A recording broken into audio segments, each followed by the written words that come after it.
welcome to Revere TV News. I'm Ed Deveau. And I'm Debbie Peczka.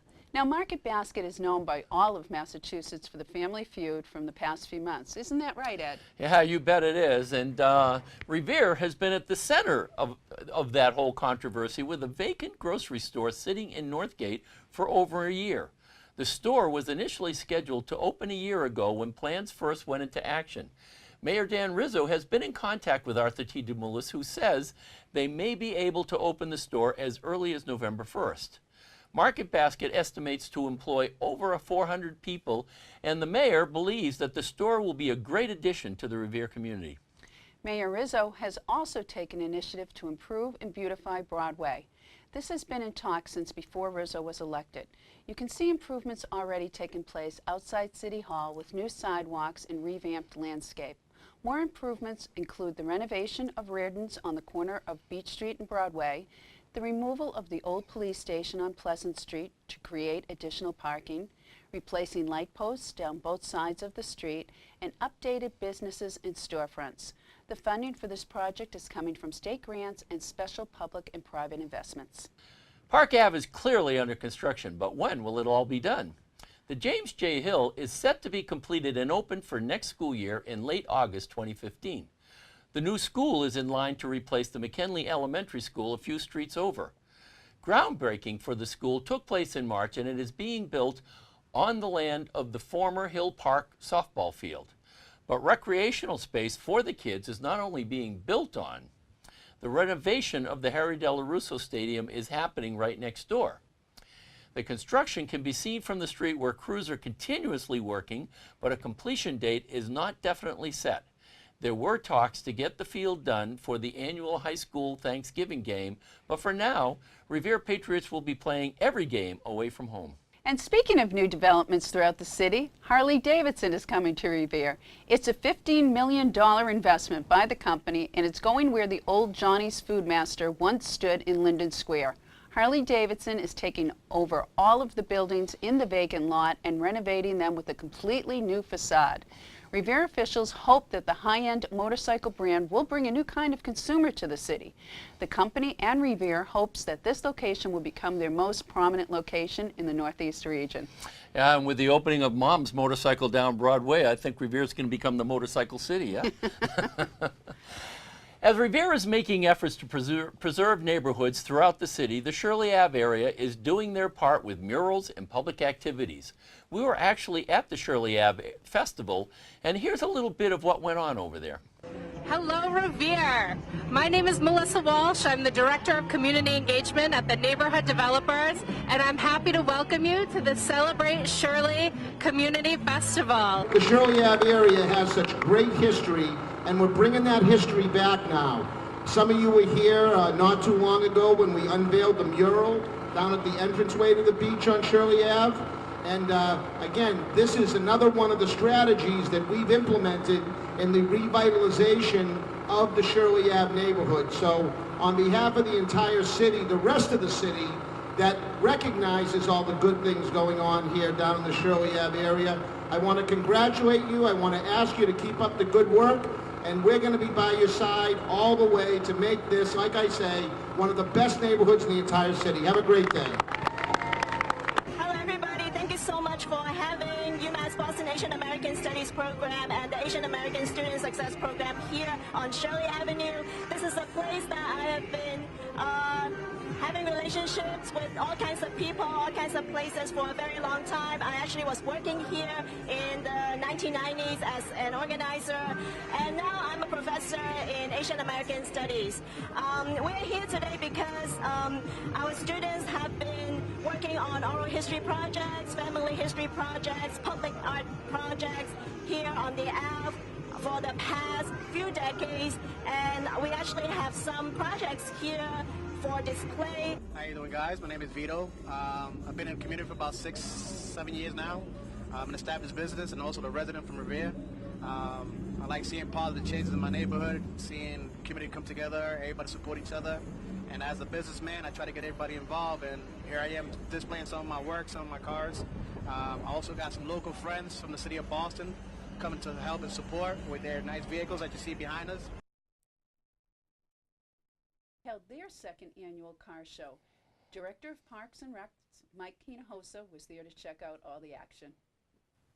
Hello, Revere! This is Michael Hinojosa, Director of Parks and Recreation, welcoming you to our Revere Remembers event, actually our second annual Revere Remembers event.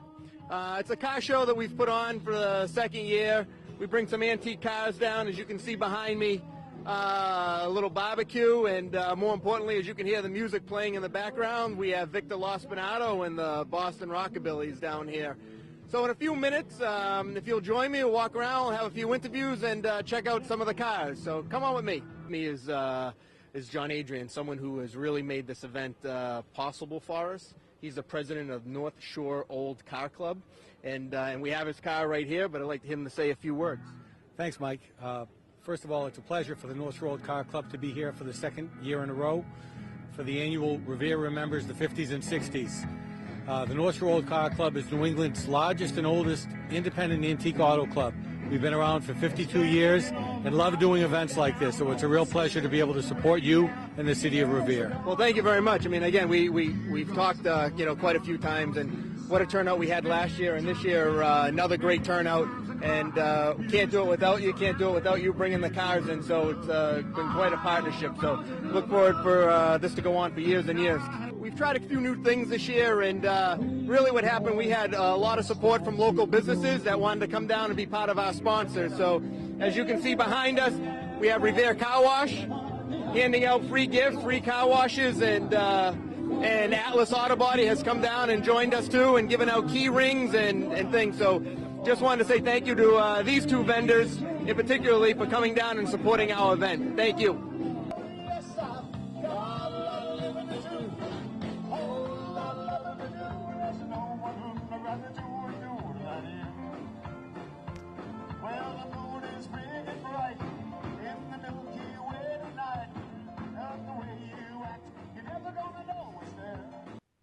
Wow, some unbelievable cars in those shots, and the say. Thunderbird has always been my favorite. I love Thunderbirds. Well, with Columbus Day coming up after this weekend, you should know that the Columbus Day Parade in Revere is a biannual event. That being said, this Saturday, October 11th, at the Revere High School, is the Columbus Day Breakfast. This is a fundraiser for next year's parade. A full breakfast buffet will be served, but the tickets must be purchased to attend. Tickets are $25 each or $250 for a table. Proceeds will go to the Revere Columbus Day Parade in 2015. And Revere TV will be covering that event on Saturday. But for now, we're going to take a short break. We will be right back. Revere TV just acquired a whole new set of advanced cameras for public use. These are Panasonic AVC cameras that film in HD. Users must be members of Revere TV, but membership is completely free and open to anyone who lives in Revere. We encourage our members to attend one of our classes, which take place every Monday night at 6:30. These classes include editing, field camera use like with the Panasonic AVC cams, and studio production. A list of our classes can be found on reveretv.org.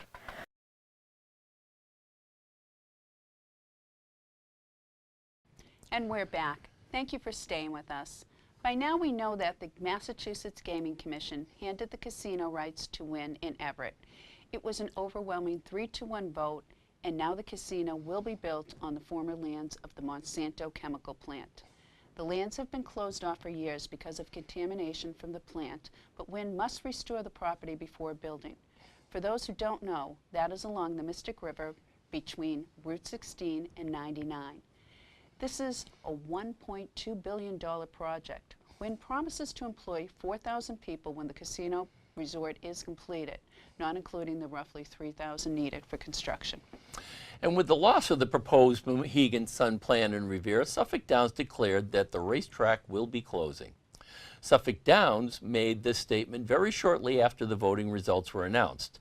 The workers of Suffolk Downs hoped that Mohegan would win the rights because it would guarantee saving the racetrack as part of the proposed plan. Without the casino, there is no Suffolk Downs, and the official closing date is November 20th. Now, Suffolk Downs has a little over a month left for off-track betting, but the last official race on the grounds of the Revere Racetrack was last Saturday, October 4th. We were able to head down to Suffolk Downs on Saturday. You can look for a full program coming soon on our Revere TV Channel 8. But here we have Chip Tuttle of Suffolk Downs with some words about the closing. So bittersweet day for you, I'm sure.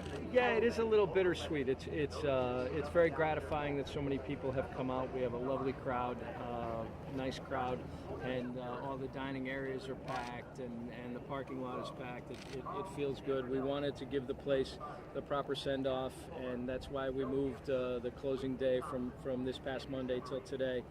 We had a lot of requests from racing fans and from people for whom this place means a lot, and we're glad to be able to accommodate that.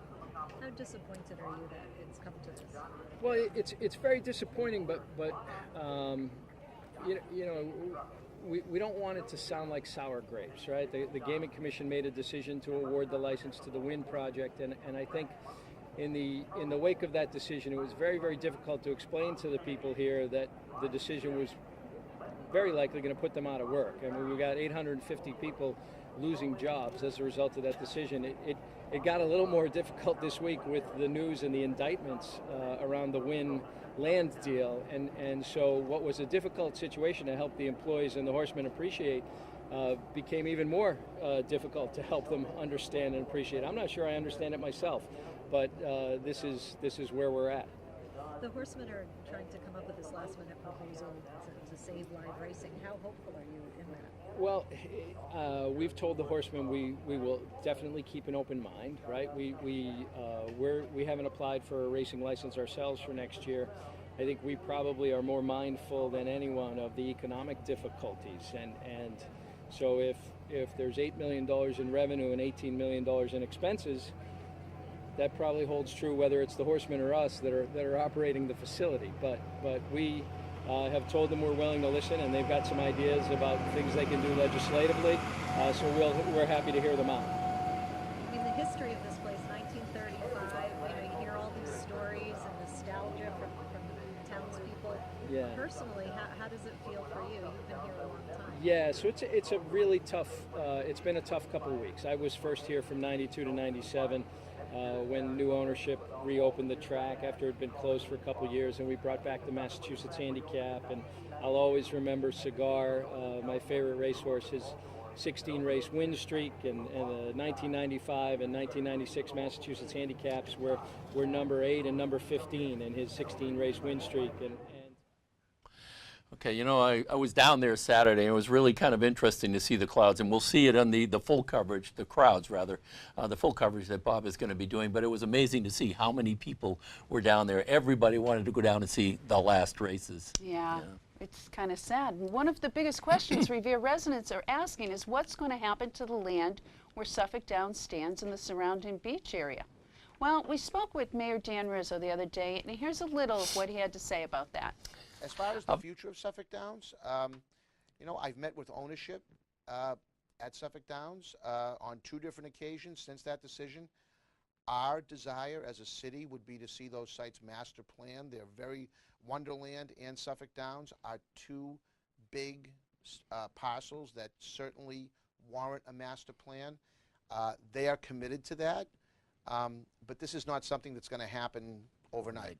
So, but clearly, as valuable as that land is to the city, you've got to think ownership of that property doesn't want to see it sit vacant either. Right. In fact, Wonderland would have long been developed, but that was put on hold because naturally it's the same owners that own Suffolk Downs, so they didn't want to do anything until they had a decision on the fate of what was going to happen there. So, but now these conversations have started, and arguably, I've always said we're kind of we were in a win-win situation. If we got the casino license, to me, that would have been an incredible destination down there that would have coupled a resort-style casino and a thoroughbred racetrack. Would have been spectacular. But if that is not meant to be, then, we have, within our city's borders, 2 of the most valuable pieces of property probably in all of metropolitan Boston. So that will no doubt attract developers like Federated, who just did Assembly Row in Somerville. You probably are familiar with that. Very familiar with it. You know, I talked to Mayor Curtatone, and you know, he said, you know, that he was deriving, you know, the city of Somerville was deriving close to $20 million in tax revenue just from that, you know, piece of property, and 20,000 jobs. So very significant. And I can say this: ownership is very, very interested in going in that direction with respect to any type of master planning. Okay, so now we're going to take a short break, so stay with us and we'll be right back. Revere TV just acquired a whole new set of advanced cameras for public use. These are Panasonic ABC cameras that film in HD. Users must be members of Revere TV, but membership is completely free and open to anyone who lives in Revere. We encourage our members to attend one of our classes, which take place every Monday night at 6:30. These classes include editing, field camera use like with the Panasonic ABC cams, and studio production. A list of our classes can be found on reveretv.org.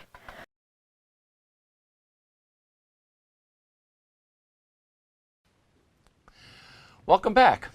Now we're here to give you a little RHS sports update. We have the soccer teams doing very well these past few weeks.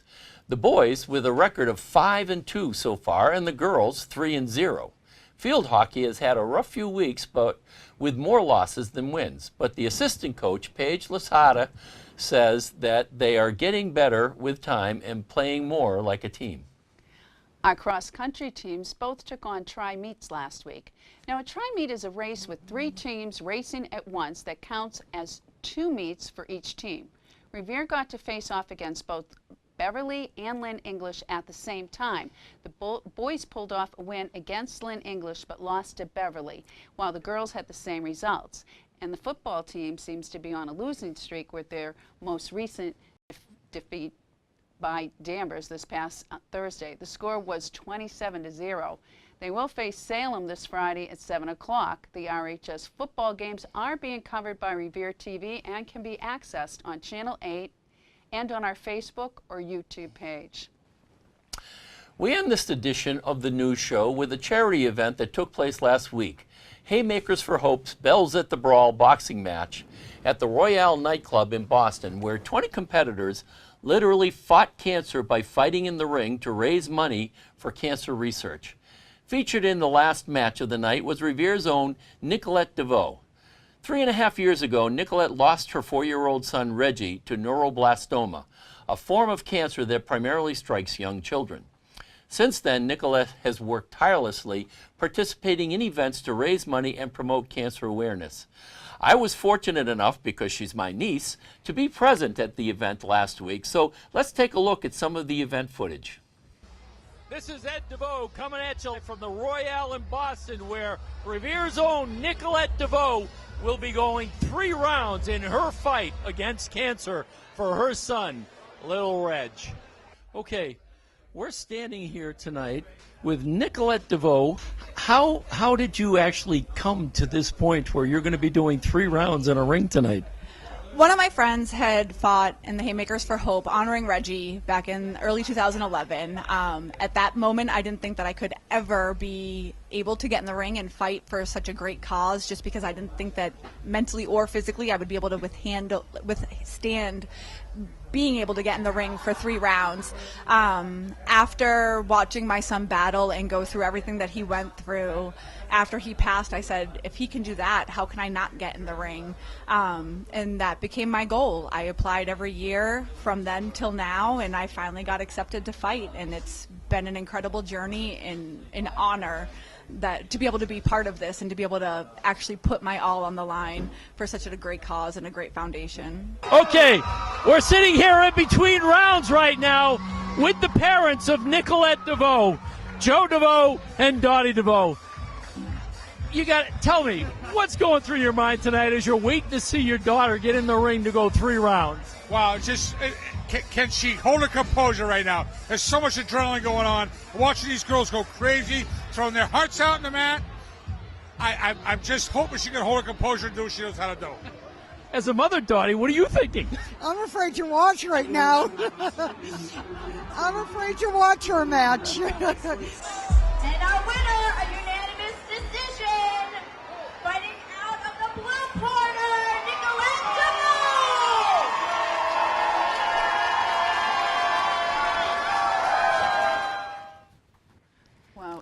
must be so proud of her. I her am. and It was quite the thing being there that night, you know, watching, and you know, it's amazing. You talk about girls in the ring. Well, you know, these were women in the ring. Some of them were 45 years old, and the younger women, because I'll call them, it's amazing. You talk about girls fighting. Well, listen, I wouldn't want to get in the ring with any one of these folks. These kids really practiced and were very good. That's just really amazing. Well, that's all we have for tonight. Thanks for watching. I'm Debbie Peczka. And I'm Ed Deveau. Take care. Take care.